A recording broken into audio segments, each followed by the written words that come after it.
legislation today, but before we get into that, I just want to recognize I was able to meet the students who were flying and helped save that guy who his plane went down in some water. You had alligators and all this other stuff, and so they were able to radio in.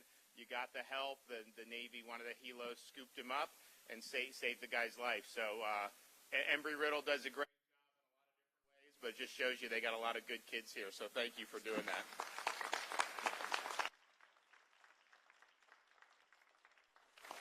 I want to recognize a lot of great folks who are with us here today. We have our Commissioner of Education, Richard Corcoran, here. We have the President of the Florida Senate, who helped shepherd this bill through, Wilton Simpson.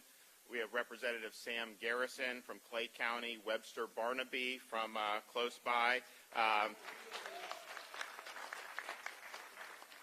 Tom Leake, who's close. Is this your district or is that Fetterhoff? It is now. Okay. All right. So we've got Representative Leake and Fetterhoff from Volusia County, which we're proud of them.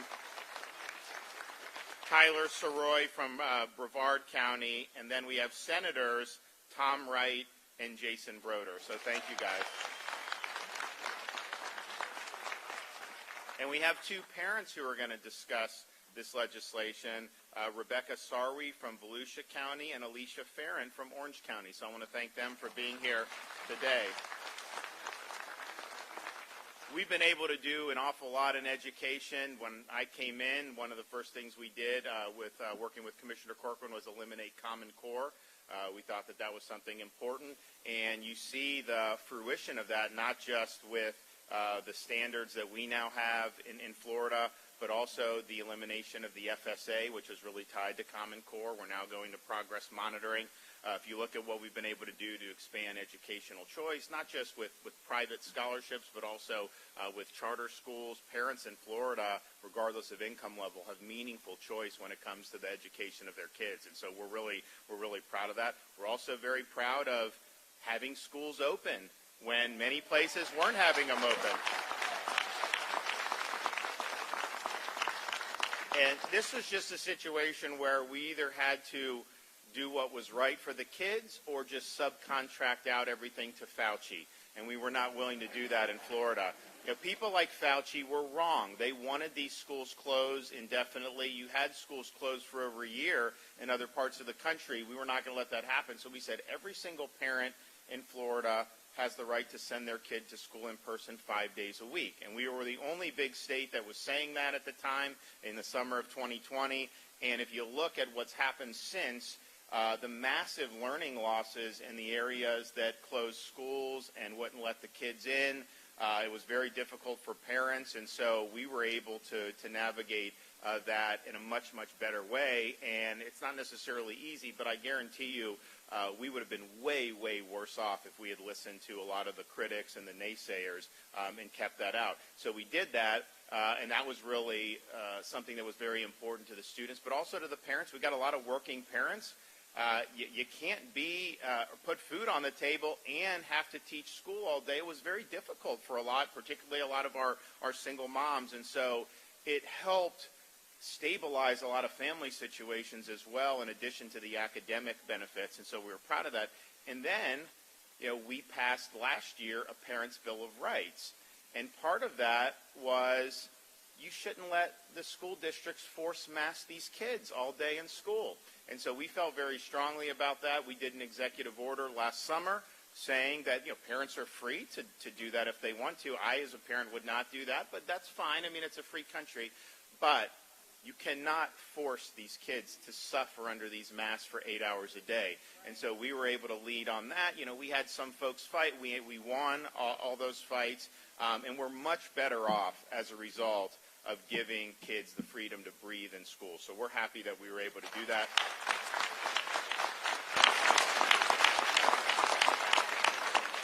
But I think one of the things that happened with COVID, and you had more parents now kind of having to be teachers. Like in Florida, obviously we had the schools open, but you still had periods of remote in the spring of 2020. And then in other parts of the country, this was like all the standard where they were doing it. So parents became exposed more to what was actually going on in some of the schools. And so they became more interested in making sure that, one, their kids weren't being forced to do things like mass, and they go to school board meetings, which is obviously important.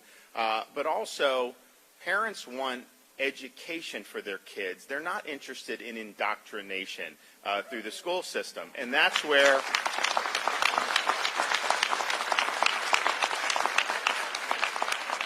And so you had more and more all across the country, including Florida, but certainly it was fever pitch in other parts of the country where parents, they're now going to these school board meetings. They're asking tough questions. They're advocating for their kids. And I think a lot of communities were happy to see that. And I know a lot of families were happy to see people speaking out for the values that they believed in. The Biden administration, working with the National School Board Association, didn't like parents having a voice. In fact, they did a letter from the National School Board Association, which we now know was engineered by people in the Biden administration and in these unions. But they were basically trying to characterize parents going to these school board meetings as akin to domestic terrorists. And they wanted the FBI and the Attorney General to get involved to try to referee these school board meetings. Now, we opposed that in Florida from the beginning, and we said we would not be cooperating with the FBI and we would be protecting our parents. But it just shows you that was what they did. And then you had this governor's race in Virginia where you had the losing candidate say he said parents should not be involved in what is taught in the school system. And so there is a debate in this country about what role parents have in the education of their kids. And I think in Florida, with our Parents' Bill of Rights, with the bill we're going to sign here today, other bills we're going to sign later, we believe parents not only have a role, they have a fundamental role to be involved in the education of their kids. And that's how it's going to be in the state of Florida. We reject those that say parents not only shouldn't be involved, there's some say parents don't even have a right to know what is being taught in this. That there's actually some places where you can make serious decisions for these kids and not inform the parents about it. And so that is not going to fly in the state of Florida. We are going to make sure that parents have a seat at the table and that we protect their rights, because nobody is more invested in the proper well-being of kids than the parents themselves. And the good thing is,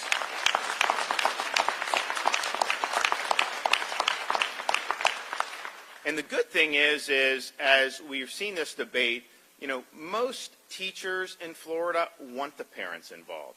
I know there's other parts of the country there, and I'm not saying that's true 100% in Florida, but most of them really want the parents involved.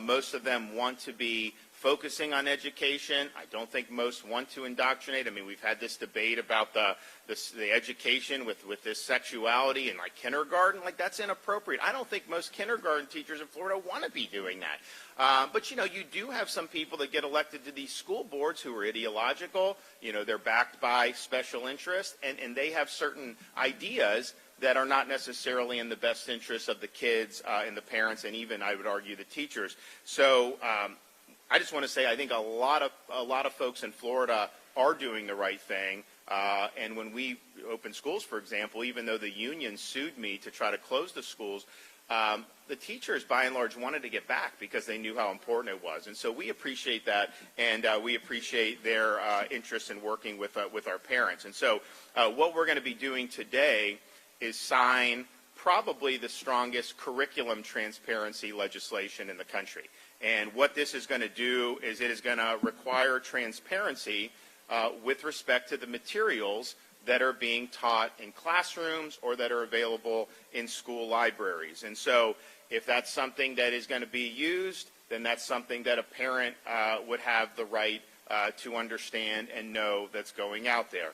It also provides an ability for parents to review this and lodge objections if they find the material to either deviate from state standards or to just be inappropriate. And unfortunately, we've seen some books in some of these libraries. I mean, you're talking about kids in middle school. Some of the stuff that has ended up there, incredibly disturbing stuff.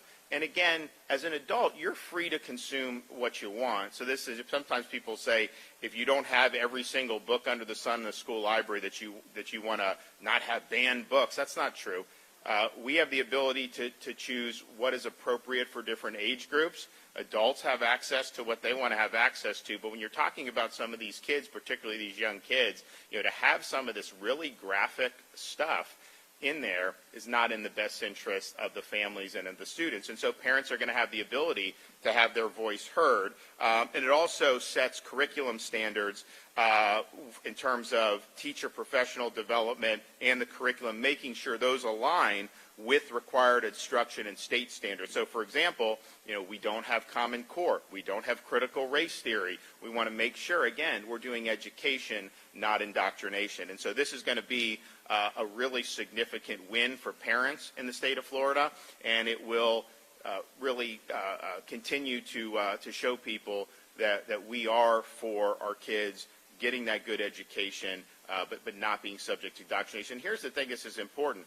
You have some groups that want to take away classic books like To Kill a Mockingbird, but they want things like Gender Queer, a Memoir, which is a cartoon-style book with graphic images of children performing sexual acts. That is wrong. That has no place in the schools. They want to eliminate Of Mice and Men, but Lawn Boy, a book containing explicit passages of pedophilia, is somehow accepted as being okay. And so parents understand when they see this. They understand how to blow the whistle on this, and I think we just need to make sure that they're equipped to be able to do what needs to be done to defend the education of their kids. So we're excited about this legislation.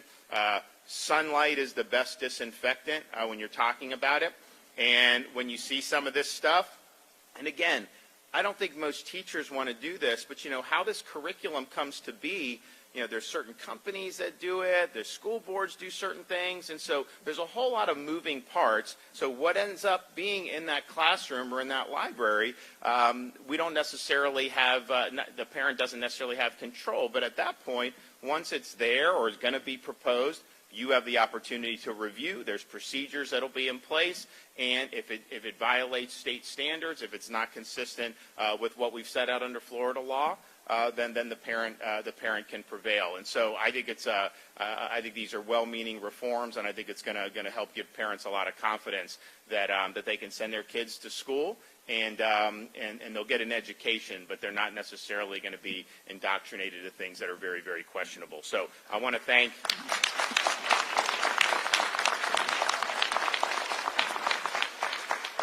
And we've been able to do a lot in terms of education.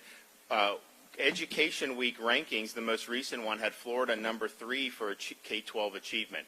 And that was not true many years ago in Florida, but I think because of a lot of the efforts that have been undertaken over the years, a lot of what we've done with Commissioner Corcoran over the last 3+ years have really made a difference. And so I think we lost less during COVID because we really focused on making sure the kids would be in school than many other states, and so we need to make sure that we build off a lot of the successes we have, and I think this is a big step towards that. So we've got a lot of folks who were involved in this legislation, and the Florida Senate was able to pass this under the leadership of Senate President Wilton Simpson, so I want to give him the ability to come up and say a few things.